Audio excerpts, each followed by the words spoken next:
This presentation will deal with redox reactions. We've already had two other types of solution reactions, precipitation and acid-base. So this will be a third kind, and it looks a little bit different. Part of your task in this unit is going to be keeping those things separate in your head. So what are our objectives? We will define what a redox reaction is. We'll define oxidation, reduction, oxidizing agent, and reducing agent. And then we will learn how to balance redox reactions using the half reaction technique. All right, there's some vocabulary associated with this particular type of reaction. So let's go over that vocabulary. A redox reaction transfers electrons between chemical species. As a result, the oxidation number of two atoms will change from one side to the other. Reduction is the gain of electrons, so the oxidation number goes down. What do I mean by that? Let's say that we start with Fe3+, and we gain an electron.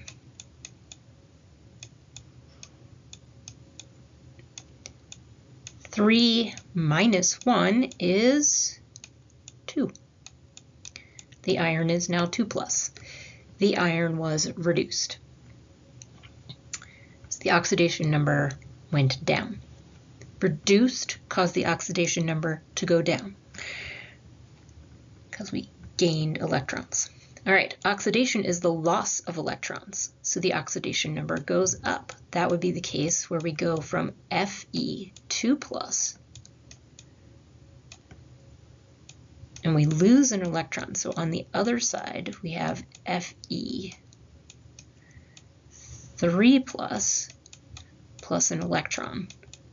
Okay, both sides have the same overall charge, but we lost an electron, so it's on the product side, or we gained an electron, so it's on the reactant side. There are two main mnemonics taught in the US school system to remember oxidation versus reduction. Leo goes GR. Loss of electrons is oxidation. Gain of electrons is reduction. Or oil rig. Oxidation is loss, reduction is gain. I learned Leo goes GR when I initially did this, and you will never convince me that oil rig is superior mnemonic. It just won't happen. That said, use what works. Whatever helps you remember, use that mnemonic.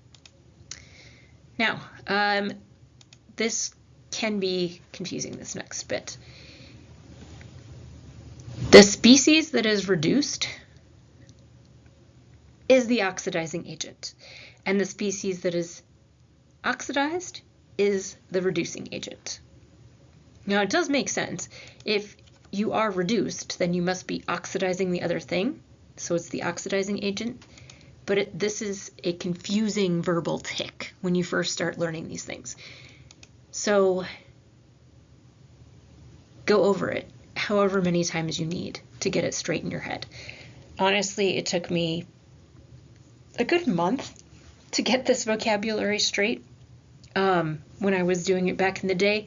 So, you know, be forgiving of yourself if it's taking a while. It's okay. All right, so how do we balance these things? We have what's called the half reaction technique. You write one equation for the oxidation half of the reaction and a separate equation for the reduction half reaction. Then you balance the number of particles in each half reaction. So I call this conserving mass.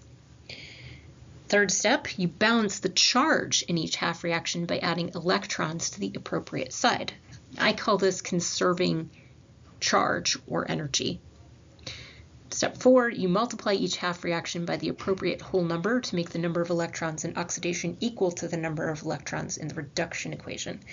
Again, I call this conserving energy, but it's for the overall. And 5, you add the two half reactions together to generate the equation representing the redox reaction. I have summarized this into a list of 5 things. Pole half reaction, balance mass, balance charge, balance overall charge, and recombine. And the reason that I did that is that this fits in a smaller place on the slide than this whole thing. So hopefully you're following that. let's try to apply it.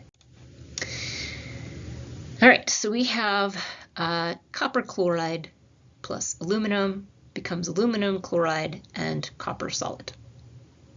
Now I can write this as an ionic equation, which I've done in the middle there, and then I can write it as a net ionic equation. We're going to start from that net ionic equation when we try to balance this. Why? Because otherwise you're looking at a whole lot of stuff, some of which is completely extraneous to what we're doing here. All right, so how do we pick out the oxidizing agent and how do we pick out the reducing agent? Well, copper here goes from 2+ on the reactant side to 0 on the product side for following our oxidation number rules.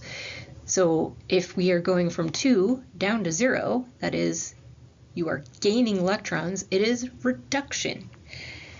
We're going to pull that one first as our half reaction. Now it says to balance for mass. We have 1 copper on both sides. We are balanced for mass, but we are not balanced for charge. We have a 2+ on the left and we have a 0 on the right. So we're going to add electrons in order to get both sides at the same charge. In this case, we need 2 electrons to the side with the copper 2+. So now we have balanced for mass, we have balanced for charge. We're going to go ahead and do the other half reaction. So we pull the aluminum half reaction. We're going from aluminum solid to aluminum 3+. We are already balanced for mass, so we go back and we balance for charge. And in this case, we add 3 electrons to the aluminum 3+ side and we get 0 charge for both sides. We have done steps 1, 2, and 3 for both things. Now, when you do steps 1, 2, and 3, you've balanced both half reactions. In one of your half reactions, you should add electrons to the reactant side, and in one of them, you should add electrons to the product side. And if you don't, you have done something wrong because you don't have an oxidation and a reduction. You have an oxidation and an oxidation, or a reduction and a reduction. And that is not a thing. That's not okay. So we have to be transferring electrons. That's what redox is. One of your half reactions has to be oxidation. One of your half reactions has to be reduction, or you have done it wrong. So that is one of your gut checks. Now we're going to do steps 4 and 5. Okay, so we pull those half reactions that we just balanced, and we need to balance the overall charge. So in the copper half reaction, we're adding 2 electrons, and in the aluminum half reaction, we're adding 3. Now you may remember using least common multiples when we're trying to balance the charge for ionic equations. Same thing is going to apply here. So we're going to do a little crisscross applesauce action, right? Our 3 times 2 and our 2 times 3. This will give us 6 electrons on the left side and 6 electrons on the right side, and they cancel each other out at that point. Now, we're going to distribute that coefficient all the way through. So that's 3 copper 2+, that's 6 electrons, that's 3 copper solid. It's 2 aluminum solid, it's 2 aluminum 3+, and it is 6 electrons. And then we add reactant side to reactant side, product side to product side. And at that point, we are done. We have recombined. Hopefully that process made sense. This is the simplest example, right? Nothing crazy going on here. Now, if your number of electrons, the least common multiple, is not found by multiplying prime numbers, you're going to have to either multiply by those numbers and then divide by a common prime, or find the least common multiple, whichever one is easiest for your math brain. Let's go on to a more complicated example, and this is one that you will do in lab. We're going to balance this redox equation. You have permanganate and oxalate, and we are reacting it in an acidic environment. That's what the H+ means. We're in an acidic environment. So here we go. Whenever we do these complicated things, we're going to do net ionic equations. So let's pull the species being oxidized and the species being reduced separately. Now, manganese in MnO4- has a +7 charge because each oxygen has a -2. There's 4 of them, that's -8. -8 plus the manganese is going to give us -1, which means manganese has to be 7+.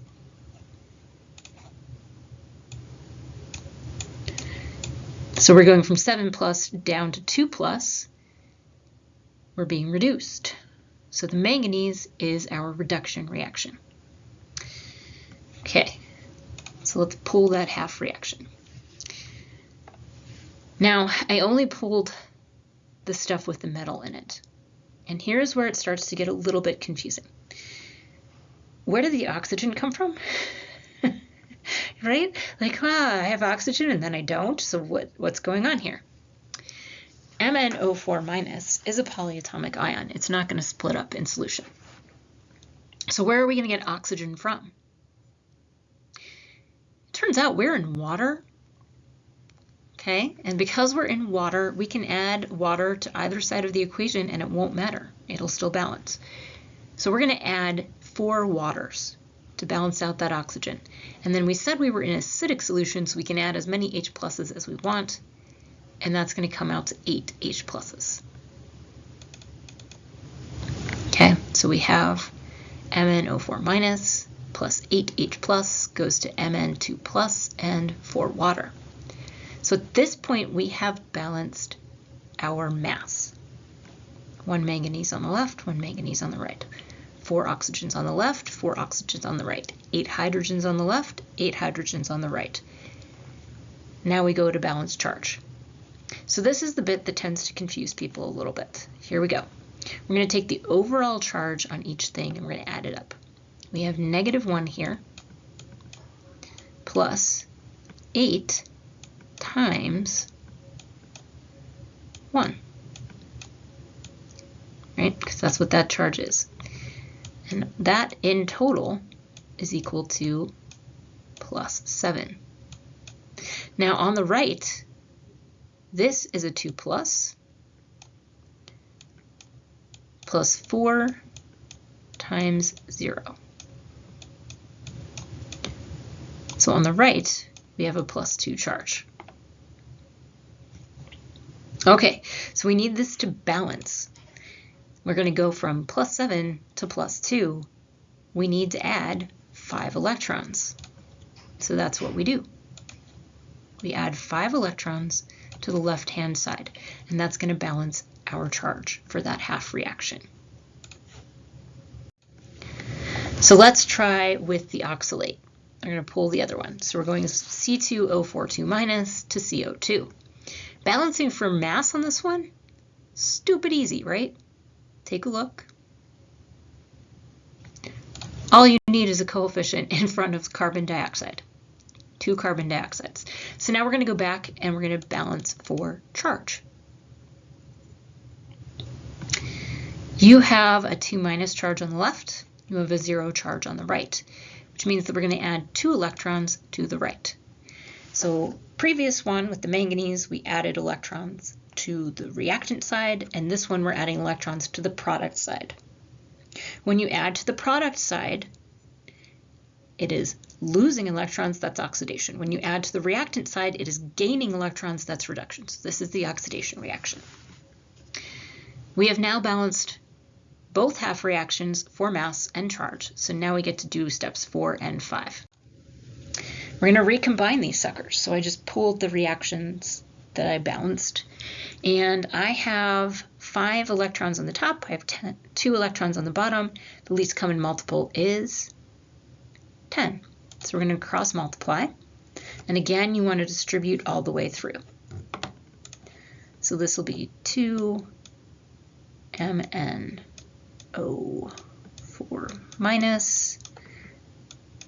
it'll be 16 H+. You get the point. Reactant side to reactant side, product side to product side, I end up with 2 permanganate plus 5 oxalate plus 16 hydrogen plus, going to 2 manganese plus 10 carbon dioxide plus 8 water. We have recombined. Go us.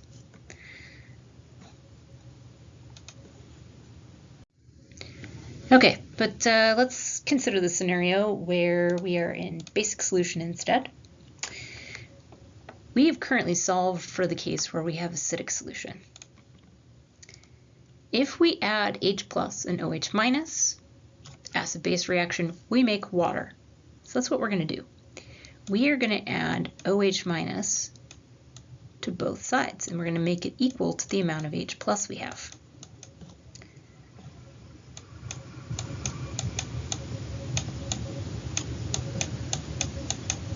Okay, so on this side, that becomes 16 water.